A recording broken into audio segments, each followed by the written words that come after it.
Nous sommes rue Keller dans le 11e arrondissement de Paris et le 13 novembre 2015, quand les terroristes de Daesh ont fait irruption au Bataclan, c'est là que se trouvait le Premier ministre Manuel Valls en compagnie de plusieurs dizaines de gendarmes, armés jusqu'aux dents et prêts à passer à l'action. Si l'on en croit les estimations du GPS, il faut moins de 10 minutes à une voiture pour rejoindre le Bataclan, situé à un peu plus d'1 kilomètre du domicile du Premier ministre. Une fois mis au courant, les gendarmes sont immédiatement intervenus sur place, comme l'explique maître Jean Sagné, avocat de Cédric Gomet, une des victimes de l'attaque. Il s'avère que ce soir-là, il y avait à proximité du Bataclan un escadron de gendarmerie qui était affecté à la surveillance du domicile personnel de Manuel Valls. Cet escadron de gendarmerie va immédiatement être alerté, va se déplacer sur place équipé de FAMAS.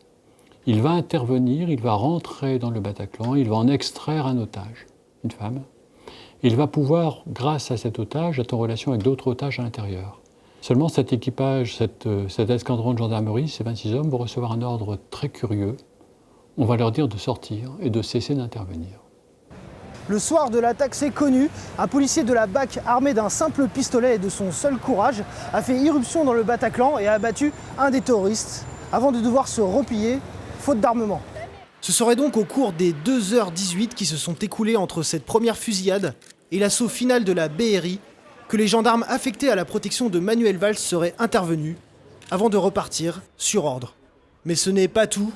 Des hommes du GIGN, eux aussi sur place, auraient reçu l'ordre de ne pas intervenir, alors qu'ils étaient en possession de matériel médical qui aurait pu servir à secourir les blessés. On sait maintenant que s'il y avait eu un certain nombre de garrots posés assez rapidement, sur ces otages qui étaient agonisants pendant 2h30, on peut imaginer que si le GIGN avait pu intervenir beaucoup plus rapidement, on aurait pu épargner un certain nombre de vies.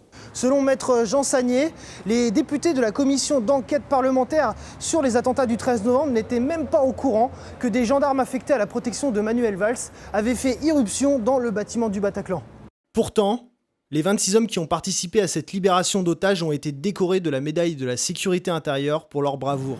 Un problème de transparence inacceptable pour ces représentants des familles de victimes, qui aujourd'hui espèrent qu'un juge d'instruction sera nommé pour faire enfin la lumière sur toutes ces zones d'ombre.